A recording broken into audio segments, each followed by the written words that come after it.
Anne, thank you so much for coming to be a Masterclass guest on the Studio Class podcast. I am so thrilled that you are here. Like, we've been talking, and I have some exciting questions for you, and I'm just really thrilled that we get a chance to like do this together. So really, for me, this is such a pleasure, and I cannot wait for our Studio Class listeners to hear your thoughts and your wisdom. And I was wondering if you would kick us off by just telling us a little bit about yourself. You bet. So I'm Anne McMahon Quintero, or Quintero, depending on how you're feeling that day. And I've been working in the industry for 20 years. I'm a mezzo-soprano. I specialize mostly in Verdi and Baroque, which is sort of a strange pairing. But you know, when you have a lower extension as a mezzo, they'll try and make you do contralto stuff as much as they can. Yes. And yeah, it's like that. Yeah. Yeah, I've had a very diverse, interesting, kind of wild career. I have a lot of stories to get me 3 beers in the bar.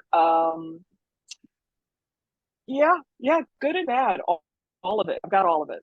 I got all of it. All of it. I know where all the bodies are buried. Yes. Well, and that's also why I'm so thrilled that you were willing to come on this podcast and just talk about these things, because one of my goals with this podcast is to have those kinds of real conversations. Mm-hmm. Most of the people that are listening are practitioners that are making their way through their own careers. And because each of our paths looks so different and unique, I really want to talk about those things. So I'm hoping that you would start with my first favorite question, which is, what is an intention that you're keeping for yourself right now?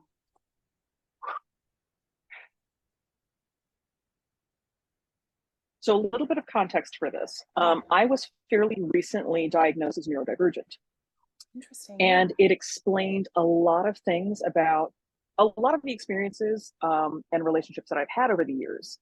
And it helps me to see more clearly my relationship with my body and with my work and with my colleagues. And so at this point, my intention is more about being authentically myself, trying to take off the mask that I've been wearing for so long, trying to appear normal, and to ask for help. Wow. Without fear, like just asking for accommodations, asking for assistance, asking for a moment if I need it. Yeah. That's a very new thing for me. Yeah. You know, because I feel like a lot of times in the industry, we're told, be impenetrable, be perfect, be, you know, you cannot make any mistakes. You cannot have any weaknesses. Yeah. Yeah. And honestly, the minute I started embracing those weaknesses, things got so much better. Oh, I'm so glad. Yeah. Yeah. Wow. That's so great to hear. Without, divulging anything that you don't want to necessarily talk about, I was wondering if you might tell us a little bit about what helped push you towards asking about that kind of diagnosis, or kind of figuring that, having those kinds of conversations. You've experienced this your whole life. And so what was kind of happening that allowed you to say, like, you know what, I really want to talk to somebody about this? Instagram. Yes. It was Instagram. It was freaking Instagram. Like, okay, so there's a joke in the neurospicy community that, like, I'm sorry, if all of your friends have ADHD or are autistic, I have a surprise for you. Because we roam in packs. Like just weird little packs of neurospicies, just babbling at each other about the weirdest stuff. And like, if you've ever felt like, God, the only people who get me are this little band of weirdos, you might want to look into that. Like, and welcome. Come join us. We have cookies. It's great. Like, there will be a knitting circle. It's fantastic. We're all gonna stim later. So I love it. Yeah. Well, because again, like, I spent so much energy from my very earliest memories trying to hide a lot of what would be considered antisocial behavior or odd behavior. And girls are policed so much more heavily than boys are in terms of these behaviors, that I I figured everybody was doing the same thing, and we were all just doing the thing that you're supposed to do, society, right? Yep. Mm-hmm. Or that I was broken and I needed to hide it at all costs. Mm-hmm. Mm-hmm. Well, and especially what you said about the industry and our paths through training. So much of our training is about probably putting on the mask and hiding so many of our, like, the facets of ourselves, which I love talking to artists about, which is, tell me a little bit more about what that looks like for you to understand the tradition that you come from and be able to do that and like participate in all of that. um, I would say maybe like the tradition and the rules and the kind of parameters and things like that that we've agreed upon that say that this is the kind of art that we make, but also Mm-hmm. that we're artists, we're weirdo kids like that want to like make cool fun sounds with each other. And so Right. I wonder what that balance has been like for you as you've embraced your voice as an adult, but also you've made it all this way in the field, and Yeah. finding what that looks like. What things do you take from the tradition while also pursuing your kind of individual artist path? Ooh. So I mentioned earlier that I tend to do a lot of Baroque music. I work Mhm. with Boston Baroque a lot. They're like my home company. I adore them. I've been working with them since 2006. Amazing. They just had me MC and perform for their 50th anniversary gala. Wow. Uh, yeah, like a couple months ago. I have to tell you, that group is so deliciously nerdy. You know, Yeah. like sometimes when I'm doing like grand opera and stuff like that, it can feel like a bunch of jocks just Mhm. running around being loud. When you do the Baroque stuff, you know what I mean. You know Yeah. exactly what I'm talking about, and I love it. I love running around and being loud. It's great. It's Yeah. exciting. But but those moments where you can make eye contact with the violist when you have your lines that are coming together and you can like have that communication. Mhm. It's so I've always felt safe there because I felt like I didn't have to prove myself as much. Mhm. I felt like they wanted to work with me as much as I wanted to work with them, and it wasn't a competition. Yeah. Yeah. Whereas a lot of times, other things, it feels like, okay, so we're just screaming the loudest. Cool. And so finding those collaborative places, that's, I mean, but finding those spaces where people really, what they really want is to collaborate. That's the true spirit of it. Sorry, that's the ADHD just kicked in. I can't remember the original No, that question. was it. That was great. Well, I was also kind of asking, Okay. you answered this. I was asking, that balance between what do I take from the tradition and how do I pursue my individual artist path, uh, especially if I am living in this brain that is neurodivergent. And Right. and I think also what you really said there too is being able to find our places and find our tribes, find our place, our communities and stuff like that, where we can work on the things that we value together, like being collaborative, Yeah. or do we all like making these kinds of sounds, like, Right. so yeah. I have to tell you, I mean, it's on topic, but so I was in Santa Fe last summer. Yeah. It was my first time back there since being an apprentice. Yeah. Um, and, and boy, it was an interesting story to one of the violists in the orchestra. And we met one night in our parking lot, and we were just chatting. And she said, "Oh my God, can we do the Brahms alto and viola songs? Oh my God!" I Mhm. was like, "Oh yeah, fuck yeah, we can." And so we got together with Brian Register, who's an amazing tenor. He's also a beautiful pianist, and Oh he loves doing wow. collaborative piano stuff. And we just went in the practice room and we just did Brahms together. Not for anybody else, not for recording, not for it's like we took a recording, but no one's put it up on social media. Yeah. We just did it for ourselves. Yes. Yeah. And it's the first time in so long that any of us had just made music for us. Mhm. Mhm. and trying to explain it to people was wild. They're like, oh, so are you going to do, it's like, no, we just went into a practice room and had a wonderful time Yeah. and made pretty noises. Oh, I love that. Do you think that that's I something that you're trying to kind of bring more and more into your life, or just even just that awareness of, oh, that was really special to have that time together to just make music for ourselves? Is that something that you'll try to absolutely just bring a little bit more into your life? I would love to. I mean, obviously, we all know it's hard. It's hard Hmm. to find colleagues who want to do things Hmm. just for the love of it, because we're all hustling, right? We're all trying to make a buck. Yes. We're all trying to make rent. We're all trying to do the thing, and so it's very hard to find people who have the space Mhm.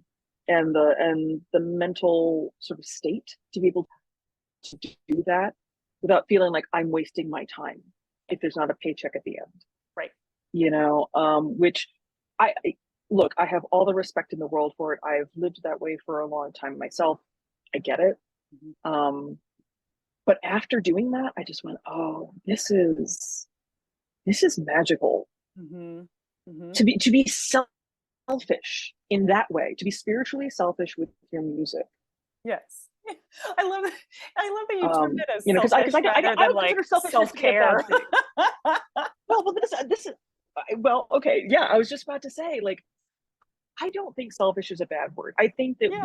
we've given it a bad connotation in our culture, but I think there's something really wonderful about saying, yes, I'm doing this because it pleases me. Yeah. Yes. Absolutely. It's very we American culture in particular is really opposed to pleasure, Yes. And pure pleasure. we need to find ways to give that to ourselves, right? To think about, and not only, so much of our lives, and I coach a lot of people, so we're really always thinking Mm-hmm. about like, well, how can I make music more a part of my professional life? And then sometimes we forget that when to do music just for ourselves, and Yeah, how powerful that can be. So I'm so glad that you yeah. mentioned that here, and also those Brahms two songs. I mean, ugh, Oh my we god, could just sing those they're out all so day, every good. day. Oh, they're They're so so good. good. Oh, because I had never done them before. Oh, right. I They're had just, never done them before, and it was just such a magical situation in which to do it. yeah, Just incredible. exactly. Oh, I'm so glad. Well, and this is going to Yeah, feel like a little bit of a little let's bit do it. of a random segue, but I like to also ask. I think that all of us teach in our own ways, right? I think that being just, Mm. I don't know, being a musician is being a teacher. Being present with other people is passing information to each other. And so I ask this question, but it's kind of a holistic question, which is, what is a skill that you love to teach? So, like, what is the information that you love to pass on to other people?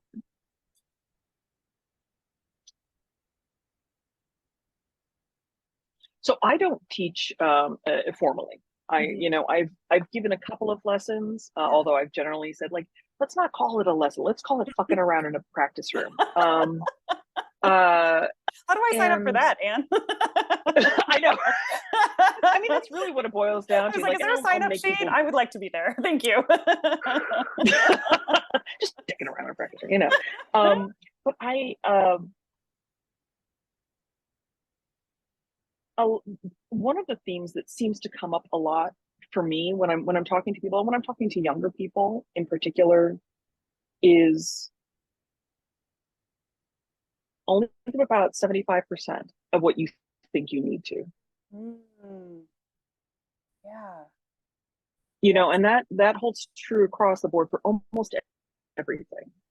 Because so often, man, we're just gunning it and killing ourselves and actually doing ourselves a disservice. Hmm. And I know that I went through this period when I had my sort of vocal Bach shift. Mm, Um, I was trying to make something happen that wasn't going to happen. mm, And when I relaxed and let my instrument be my instrument, everything opened up, it calmed down, everything was chill.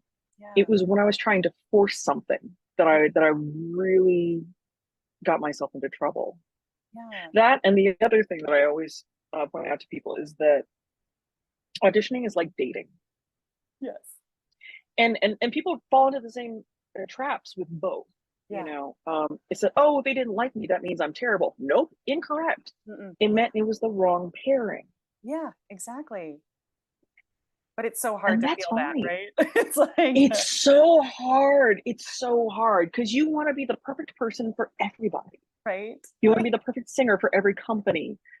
You right. want to be the best person for it. No, and you can't. Mm-mm. You can't. And it's really, it, even though it feels so desperately personal, it's really not that personal most of the time.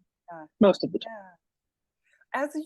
As you've been going through your path, do you feel like you've been able to bring anything into your experience of not getting the gig, not getting a callback, not getting something that helped you process that feeling of rejection in a healthier way? I mean, I think we all, yeah, what, you know, like I always love the Yeah. give yourself 24 hours to just like really feel it kind of thing. But I Oh, think, yeah. so is there anything for you that has felt like maybe it doesn't soften the situation, but it at least allows you to kind of process your feelings through it?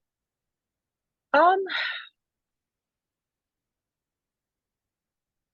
so most of the time, like when if it's an audition setting, Mhm. man, I just drop that stuff and roll. Like it's like it never happened to me. I go, Yes. that was my performance. That was it. That was it. That was the Yep. performance. I'm out. And I never think about it again. Because, Yes. you know, it's because, you know, you get past a certain point in your life where you're like, you know what, they'll call me if they need me. Yeah. I don't have the brain space for this. Yeah. So nice seeing you. Have a good one. Bye-bye. I'm going to the bar. And, and but there have been times where, man, I really wanted the thing. Oh, Mhm. I wanted the thing. It was Mm. just excruciating to see it go to somebody else. Yeah. And you know, and man, you have all those awful thoughts. You know, the ones where it's just like, oh, why that bitch? You know, like Yeah, you know, I could right. do it better than her. All that stuff. You do all that stuff, and you can't help it. Right. Um, it's so it's so ugly. But you know, it is. It's just turning the boat. I'm just going, Yeah. okay, great. Well, that's done. Pick a new objective. I definitely agree with you in that, Thing. especially what you were saying about like this is the Um, performance, and like I'll also um, just kind of get in there and get out, Pick a new focus. Yeah, crop dust them. Just bye. Yeah. I love it. Similarly to that, I tend to ask, you know, on the kind of career side or the business side of our lives, what I call our professionally creative side of our lives, right? Is is there a micro action that you feel like has moved your career along? And micro actions are like, it's not the it's not the whole thing. It's like, what is the smallest unit, right? It's something that is actionable on kind of like a daily basis, like something that you've really been able to just check in with and do anytime, anywhere, because it helps move your career forward. Is there anything like that for you that you feel like, when I do this micro action, I feel that agency? Journaling. I love that one. Journaling. You know, so I was afraid of journaling for a long time. I journaled a lot as a kid, but you know, Yeah. it was normal kid stuff like whatever. You know, Jimmy likes me or I don't whatever. But a dear friend of mine insisted. He gave me the assignment. He said, "You have to journal. Yeah. I need you to write in ink on paper as if you're going to burn it the minute you're done, Yeah. and never look back at them. Yeah. This is not a log entry. Right. This is just a place to get your thoughts out on paper, because Mhm. especially when you have, you know, so often we have so much anxiety and so many concerns and all these things, and when they're swirling in your brain, you can't even like touch them to organize them. Right. Once you get them on the paper, then you can do something about it. Mm-hmm. Mm-hmm. I I had a Zitz probe a couple months ago, and I have a trigger. I have a trigger. Basically, anytime somebody says, "Are you marking?" Oh, mm, that one would absolutely get me. Like, Oh yeah. Well, I mean, like there's a whole story behind that. I don't think we have time for it, but it's one of those things. Like it'll make me break out in a cold sweat. Like oh, it brings sure. back all sorts of trauma that I've been trying to like manage for years. Um, but what you call it? Um, but somebody said, "Oh, you know, she's being covered by the orchestra in this spot," which my brain turned into, "You're inaudible." Uh-huh. You have some, all this sort of stuff. Your voice isn't big enough for this. What are you doing? But like my brain started like freaking out and like spiraling. And so I sat in the dark in the audience and I pulled out my journal and I started writing down all the things that my brain was telling me. And Yeah. by the end, I said, "Brain, you're you're arguing points that are mutually exclusive. Like you're just making shit up. You Mm-hmm. just are." And I actually managed to self-regulate that Mm. panic that was rising up. Oh, of course. It's the best, simplest, easiest to carry tool that I have. Yes. And I really do think that pen to paper is the way to go. Mm-hmm. Typing doesn't do the same thing. Writing on a tablet doesn't do the same thing for me. For Yeah. me, there's something about putting it physically on paper. Yeah. And it doesn't have to be good writing. It doesn't have to be good prose. It doesn't have to have good spelling or even be legible. You just need to get it out of your Yes. brain. Absolutely. And also that's such a great example because I think sometimes we think of journaling, like you were mentioning, is that we think of it Mhm. as either morning pages or at night, and it's just kind of like a catalog of things that happened or you did or whatever. But I love that you gave that story as an example of journaling as a tool in the moment as well. It's so useful. Do you mind, may I ask you Extremely. a, Yeah.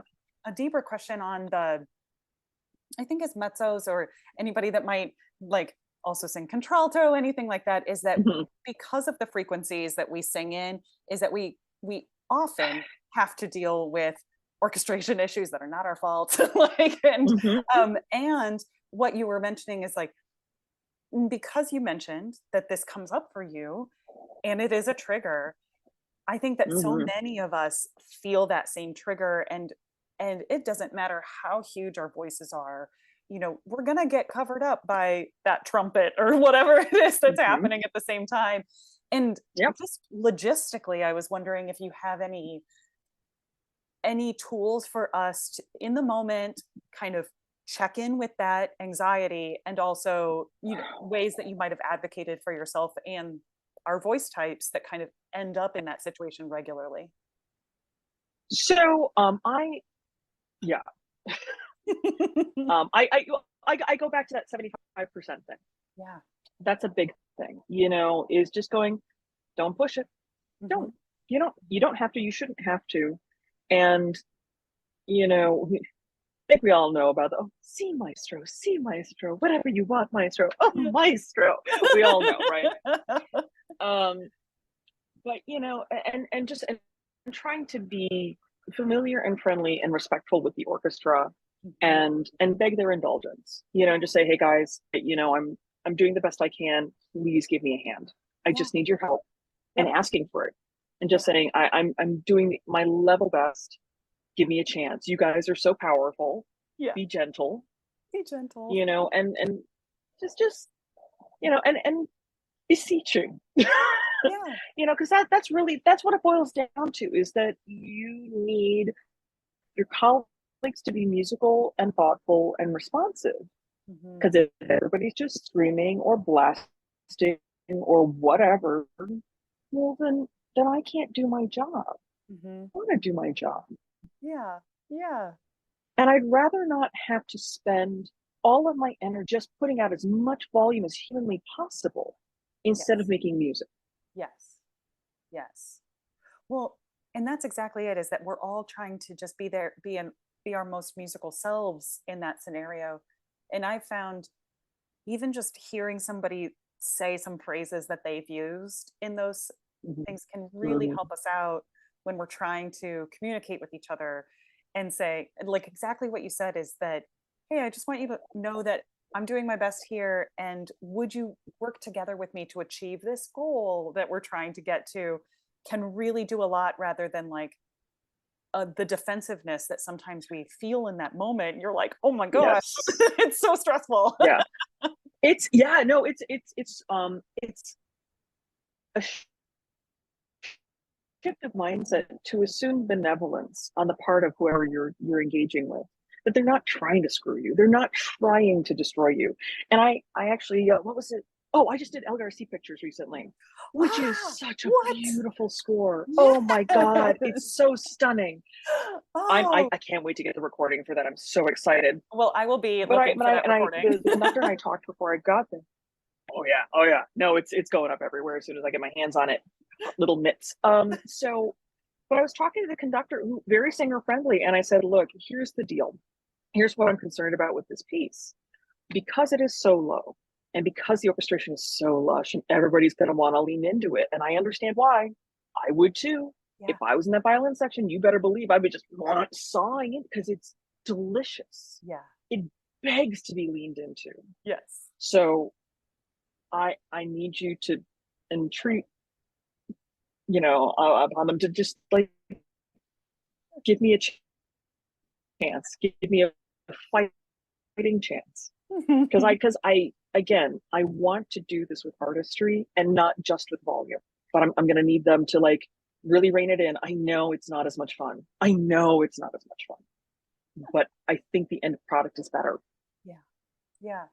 Well, and then we can all work together on artistry rather than some people in the opera or in the orchestral work that get to do artistry and I have to just do volume, right? That kind of thing. Yeah, yeah, yeah. Well, and then you get called out in the review for being unartistic Yeah, or like whatever. one sound. And you're like, arg. Yeah, no, that's that. I mean, this is one of those things that people don't real. I think a lot of times orchestral members and conductors don't understand this either. The singer is always going to be the one who gets hit, no Hmm. matter what happens. Hmm. And this is a thing. Anytime that I have an opportunity to talk to a conductor about this, um, that if you make me as a singer feel safe, I will try anything for you. Yeah. If I feel like I just have to defend myself and protect myself, that's all I'm going to be able to do. Hmm. Hmm. I want to work with conductors. I want to feel safe, but Yeah. I need to know that you're going to catch me. Yep. Hmm. That's such a good point. Well, and Because we're always the ones that get that screwed up in the reviews. yeah, Always. well, you're so Every time. visible. It's like, like Right. We get blamed for our costumes. We get blamed for what, what the composer wrote. I've gotten blamed for the composition. I'm just like, how is this my problem? How did I do that? you're like, I sang the notes that they gave me. Like, you're gonna have to take that up with Vivaldi, my friend. That is not my fault. I didn't do that. Exactly. But again, a bone to pick with this, Vivaldi. I got a few of them. But this is the deal, right? This is what it's not fair. Yeah. There's nothing fair about it, but it's the life we've chosen. Yeah. Well, and it's the meaningful, purposeful struggle that we give ourselves towards. But if it's Yeah. losing the meaning behind it or the purpose in it, Mm-hmm. then that's when we go, oh, I don't feel like we're collaborating here. I don't feel like I'm safe in this artistic setting. Yeah. And I think that you make such a great point of that's also good relationship building when you're showing up to a gig. And do you have any thoughts on kind of showing up to a gig? You might not have a lot of time together because like rehearsal periods can be so Right. short, about building that trust with your collaborators, with your conductor, with your orchestra members, anything like that? So another thing that, again, since my diagnosis, I've started doing is, because I've always known My face when I'm thinking really hard goes into like murder mode. So I mean it's awful. The look is very bad. I've seen stills of it. It's not good. But I've had enough like conductors and directors think that I'm rejecting their idea because I'm trying to process it as quickly as possible. So one of the things that I've started doing is every time that I'm working with somebody new, especially, I'll just go up to them right off the bat and say, hey, I just want to let you know, I get a poopy face when I'm processing information. Please don't take it personally.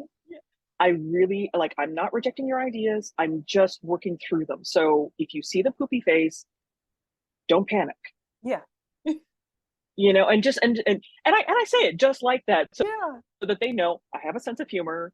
I'm here to collaborate.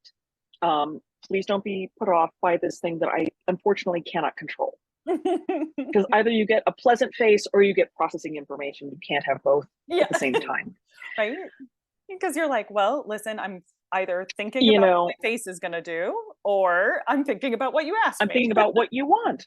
Yeah. That's it. Yeah. So that's one thing. So like just automatically starting in, saying hello to everybody, trying to make eye contact and do the thing. If you can go out with folks for drinks, do. Yeah. And that goes for like everybody. It's not just other singers or the conductor or somebody who can hire you. Go out with the stage crew. Yes. Meet the orchestra as much as you can. It's very hard to, because so often we're kept very physically separate. Mm-hmm. But anytime that you can, just engage with people, like everybody, be nice to everybody, because without every single member of the team, the janitorial staff, the ushers, everybody, this doesn't happen. Mm-hmm. Yep. Absolutely. So spot on. So so find community everywhere. Mm-hmm. Well, and can I ask also, building off of this, I know so many of the people who are listening to my podcast also want to get more involved with singing with orchestra, and it feels kind of like a confusing path sometimes, because they've followed their YAP program, like they followed their YAP like trajectory, or they're kind of doing, or maybe they've found a niche in new music or early music types of things, but also that it feels, and composers also feel the same way, that orchestra feels kind of like this far off oasis where we don't really ever get to like connect with anybody. And so just in a very plain kind of conversation, do you have any thoughts about how singers in particular can maybe feel more connected to orchestral singing and things like that? So it's a weird world. It's a hard one to navigate for a bunch of reasons, not the least of which is that the conductor is not always the one making the casting choices. Yeah. Quite often it's the orchestra manager who may or may not know what voices do. Right. I've run into that quite a lot. So generally speaking, they're going to be looking for who did this recently, who did this work recently. My biggest recommendation is, if you can get together with some sort of community orchestra, do it for free, get a recording. Yeah. It's all the better if it's a non-union gig, so that you can actually use that recording. Yeah. Having those recordings is everything. And cold call people. Yeah. Call in your connected, who knows who, that's always a thing, and like I was just thinking the other day. So I did a Mahler 8 with Joanne Falletta, I want to say like 8 or 10 years ago. Yeah. Good Lord, oh man, I want to do that one again. I was like, that sounds amazing. it was fabulous. It was a killer cast. It was just so loud. We had to do it in a basketball arena. It was so many people. What? Literally. Yeah. Incredible. And but there's a great recording out, and I just happened to listen to it the other day, and I thought, I need to write to Joanne. Joanne Falletta was conducting it, and I adore her, and I haven't seen her in a while. I thought, well, shit, just email her and say, hey, I was just thinking of you. Yeah. You got any Mahler? You got any Mahler? Hey, you got any Mahler? I'll take some Verdi. I'll even do a Beethoven. Whatever you got on tap, I'll do it. Yes. Oh, that's amazing. But yeah, it's just checking in with people that you've connected with in the past, and that's one of the good things about Yaps, that they do try to get you in touch with people. I will say this: I, as a young person, had a very hard time doing that. I still have a hard time doing it as an old person. I'm a Midwesterner, and you don't want to bother anybody. Where are you from? Well, Des Moines, Iowa, originally. Oh, okay. All right, nice. I'm from outside of Chicago. Yeah. I'm headed up to Green Bay tomorrow. All right. But no, not tomorrow, Friday. Anyway, not a point. So, but I have historically had an issue with, I don't want to bother anybody. I don't want to impose. I don't want to trouble anyone. Oh, but they couldn't possibly want me to, screw it. Just go bug people. Yeah. Just go bug people. Yeah. What are they going to do? Say scram, get lost? Okay. I'll bug you later. Yeah. I mean, it's free. Yeah. Send them an email. Say hi. Yeah. Yeah. Well, and I think doing, as you mentioned, also like building on the connections that you already have, making sure that those are strong, reaching out to those people regularly, and then generating those next conversations, right? That's kind of the way that I try to like release some of like the burden of that, is like, Megan, are you just generating the next conversation, right? Did you set up a situation where you can have another conversation with that person and potentially work right. together, Yeah. And there's nobody else. If it's just us in our businesses, if you don't have a manager yet, or you don't have your own PR person, you are that person, and it's your responsibility to make sure that somebody knows that you're available for what you do. Yeah, so absolutely. I'm so glad that you said that, because I think we all need to hear it sometimes, just to kind of keep going. It's so hard. It's so hard because, and again, like, if you have a respect for people's time and you're thoughtful and all that, screw it. Be less thoughtful. Just go bug the people. Yes, bug the people. Yes, because honestly, you never know when they'll be like, oh shit, I need you right now. Yes, it's happened where you're just like, oh hey, how have you been? What's going on? How's your dog? And like, oh shit, why didn't I think of you? Yes, I need you for this thing right now. Yes. Yeah. Well, and also what you said about making sure that you, whenever you can, get recordings so that you can back it up with, here's an example of me doing the thing that you might need. Please take a listen. Yes. I think absolutely.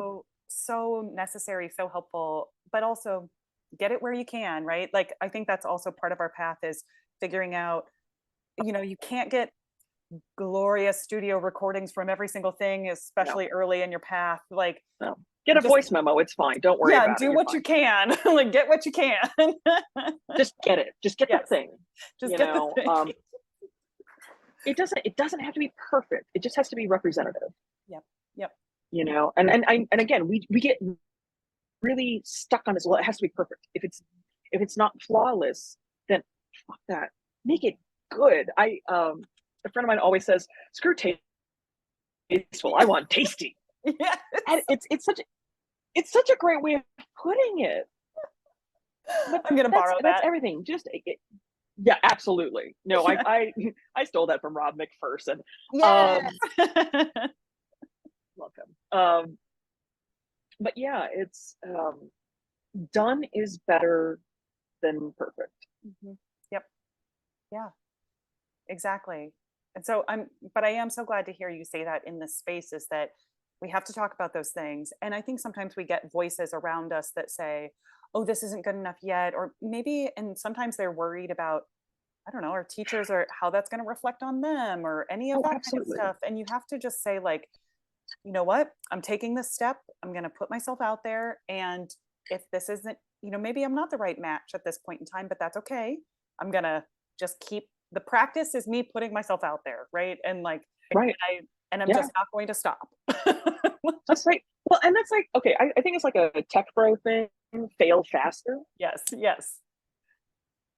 but it applies to everything. Just Yeah. get out there and make the mistakes. Yeah, You exactly. know, Because you can't get past it until you try it. Like, no, you have to mess up to learn. You just do. I I actually consider myself very fortunate that I started my career as young as I did because I didn't know how much trouble I was in, yes. you know. So I was like, okay, I'll just go do whatever. Yeah. Bad things, man. Mistakes were made. But whatever, I survived it. It's fine. I'm still here to tell the tale. See? It's fine. See? But man, I learned a lot from all of those mistakes. Yeah. All of them. Every single one. I learned from watching other people's mistakes. Mm-hmm. I learned from making my own mistakes and recovering from them. You know? Because man, I have almost quit this business like for real, Yeah. a couple of times. Yeah. I feel you on that for sure. You know, And then it's what made you what made you reconnect those times where you were like, that's it, like throwing in the towel? honestly, I'm stubborn. I'm prideful. And like, well, okay, so one of the times, oh God, I had just the worst year. It was so traumatic, just soup to nuts. It was a full year of Oh just no. massive trauma through work, Oh no. where I was put into physical danger. I was dicked around by a major opera company. Oh. We don't need to get into, but that's also where a lot of my trigger stuff came from. Mm-hmm. And I mean, I'm sure my adrenals were just shot. By the time I got home, I was flayed. I had Yeah. nothing left. Absolutely. And it was to the point where I was having trouble phonating. Oh. I was so anxious. I was so traumatized that I couldn't sing for 20 minutes. Somebody offered me a church job and I was afraid I couldn't get through it. It Wow. was Yeah. that bad. Yeah. Yeah. So I was trying to figure out, okay, so what can be my second act? What do I do next? And I realized that unless I fulfilled my next upcoming gig, I couldn't even afford to go to school to Wow. retrain. And so I thought, well, shit, all right, let's put on our big girl pants. We got to get through this. Yep. We Yep. just have to not get fired. That's it. Just don't get Yep. fired. Yep. You're like, because the And it only was, thing making this happen is this paycheck at the end of it. It has to happen. Yeah. yeah, Yes. that was it. So it was finances. And then once I did that gig and I got myself up to speed, and people were very, I had some really wonderful interactions with individuals on that gig. Some of my older colleagues were so supportive and so kind. And they didn't know what I had been through, but they were supportive and kind and wonderful anyway. Yeah. I am so grateful to so many of the older colleagues that I've had over the years. Yeah. Like just incredible wisdom and gentleness. Mm-hmm.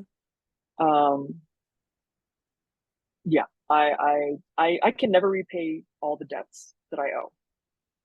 I understand that feeling too. Yeah. Like, But yeah, no, the combination of just getting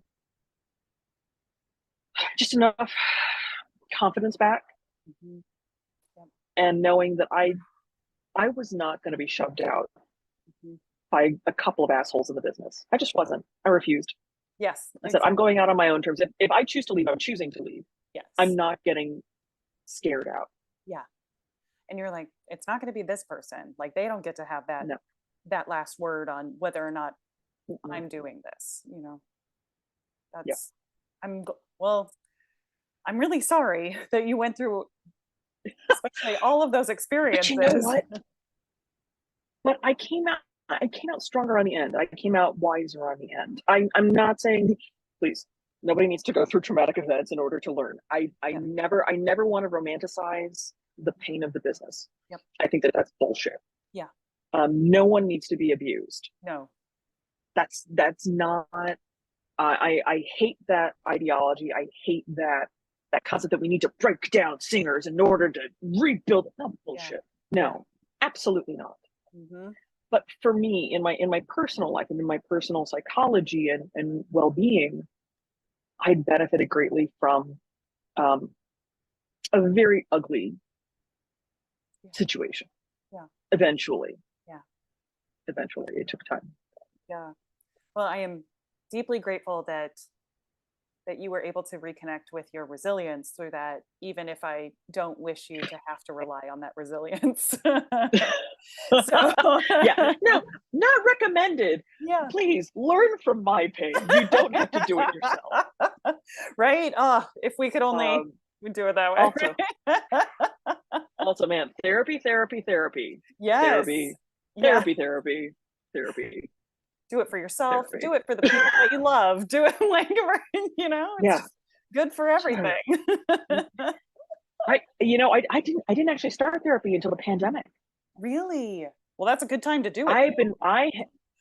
Well, yeah, no, I mean, I've been sort of white knuckling it my entire life, and then all of a sudden I hit this, like, I mean, we all hit it, that void. Yep. Where it's like, oh, I have nothing to hold on to now. I don't have a social life. Yeah. Like finding other work was almost impossible. Mm-hmm. I mean, everything fell apart, and I started spiraling. I went, oh, guess what? It's therapy time. Yeah. The thing I've been afraid of, and it's been wonderful. Well, I'm so great. glad that you didn't stay too afraid of it to not go. You know, to like that you just jumped in. I got forced. I got forced. I also no. You know what? I was very lucky. I have a friend who was working for BetterHelp at the time and got me a code, so that I could get some free therapy. Because one of the things that I was afraid of was that how many therapists am I going to have to pay to figure out who fits? Yeah, that's a real concern. And especially since our lives are so peculiar. Yes, like so peculiar. Yeah. And the Muggles don't get it. they don't get it. No. And it's not their fault. Like you have to have people to talk to about all of the things that we experience. And I think especially as singers, as artists and artists who sing, we just like break open our chest all the time and we're like, here are all the feelings, and you're just constantly interacting with them. And then you have your feelings about the feelings, and you have your feelings about the feelings that you have about your business, and you have your feelings, it just like, there's a lot to wade through. And so much of being an artist can be individual, that you have to build out your team, I think, and having a trusted person like that is absolutely part of the team, right? Because friends are great. I have an amazing social network. I have the best social network. Again, a bunch of neurospicy weirdos. They're mine. But sometimes you need someone who is not in your life. Yes. Yeah. Who really has no stake in anything. Yeah.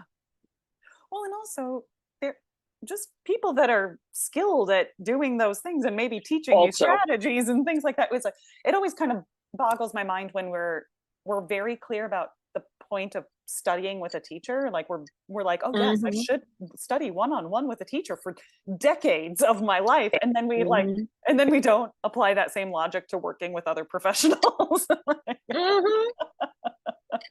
That is the truth. It's like, no, I can do it on my own. I'm fine. Totally fine. No. See, like, shut it all down. It's fine now.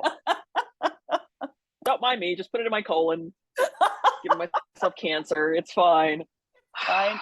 These digestive issues, not a problem. Nope, they're good. No need to look at that. That's just how that is. It's fine. God. Yeah.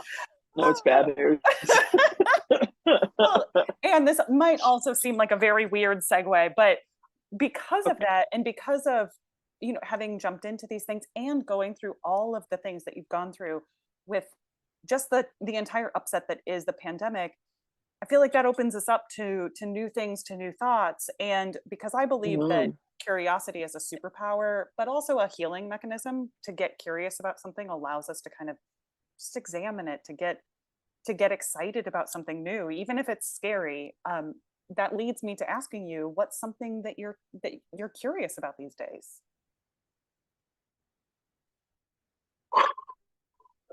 Everything. I mean, that sounds like a cop out. I know. I am absolutely one of those Wikipedia hole people. Yes. You know, like the hyperfixation is real. Like I taught, okay, I had to learn to crochet for a show, and then all of a sudden, next thing you know, I'm making blankets and hats, and like it's. I mean, it's a problem. You know, I can get very excited. I mean, you know, did you know that wombats have square poops? What? I did. Wow. See? Okay, like this is I'm fascinated by everything. Yes. I love I this. think the world is a wild place. Yes.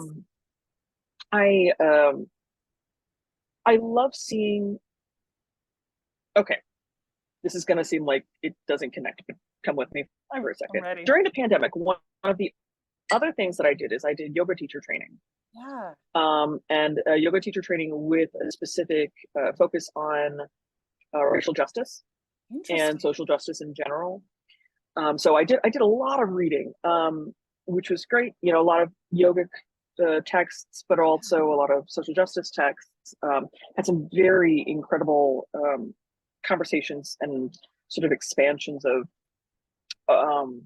perspective. Mm-hmm. And then I just started reading The Subtle Art of Not Giving a Fuck. Yes. Yeah. And I have to say, it's interesting as I'm reading it, it's like, this it's coming across as some white boy bullshit, but the concepts are also very yogic. Yes. In a lot of ways, like in terms of philosophy of letting go, of adjusting our priorities, of revisiting what is important and what isn't, and what is within our control and what isn't. And so once you take out all the white boy privilege, it's fine. Yeah. I remember listening to that book and feeling similarly to it. Like, right? Yes. You're like, there's good information. You know, the only reason but the only oh yeah, no, I hate the package. No, so the only reason I picked it up was because, oh shoot, who's that Congresswoman? Katie, the one who does all the numbers and stuff. Oh, I am not. You know who I'm talking about, though, right? Yes. I'm so sorry. Yeah. I can't think of this off the top of my head. Nope. Neither can I. But I saw her reading it on the floor of the house. I went, well, if it's good enough for her, it's good enough for me. I'm in. I love also just the optics of that is great. Like, so good. It was so great. Like, because I can't remember what it was during that she was reading it, and I was like, this is delicious. I was like, good job, Katie, with the medium as the message. Like that. It's so good. Katie Porter. Katie there Porter. You go. Yes. Yes. Love her. I love her. Yeah. So yeah. So there's a lot of reading. There's a lot of stuff going on, and you know, I think that that's actually at the heart of being a good artist, is finding the beauty and the excitement in everything. Yeah. There is nothing that's beneath you. There's nothing that's above you. Just, and God, with the access to information that we have, you know, real or not, it's an incredible gift. You know, oh my God, just being able to go down a rabbit hole of watching videos of like Lee Jean Price and all these old greats, and oh my God, they're just at the flip of a, you know, at the touch of a finger. I don't know. Yeah. There's an expression that I'm not grabbing right now, but yeah, everything is there at your fingertips. Right. Well, and I'm sure that you've probably experienced this. I think that all of us, you know,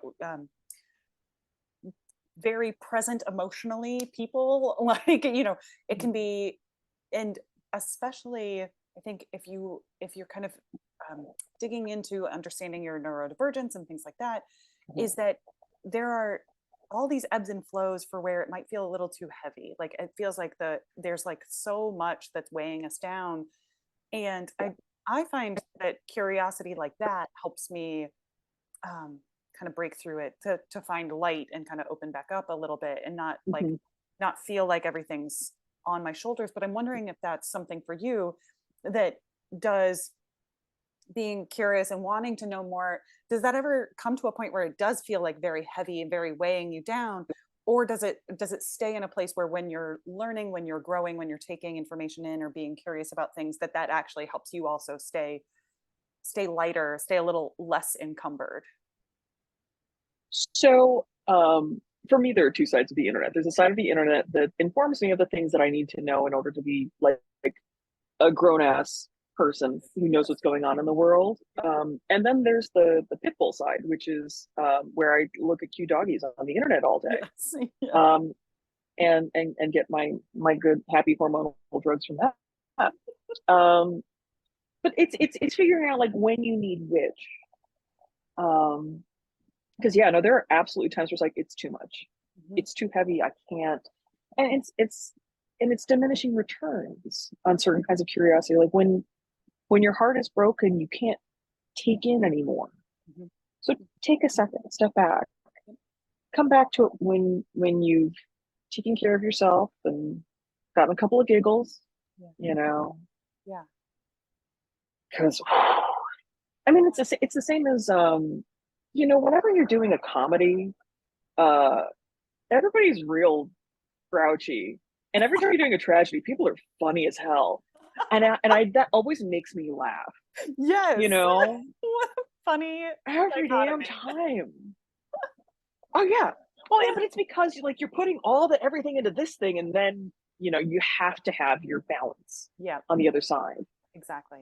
Exactly.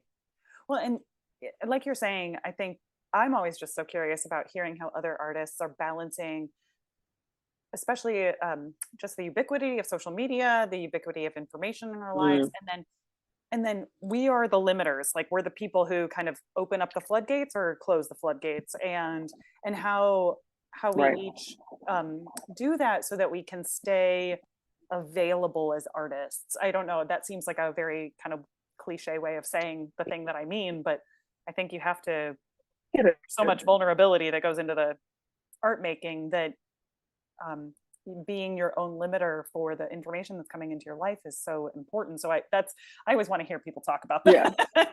Yeah. No, you have to figure out your own like social water pressure, so to Yeah, speak. You exactly. know. Totally. Well, and this is so amazing. I'm gonna bother you again and be like, where can I sign up for more Antime?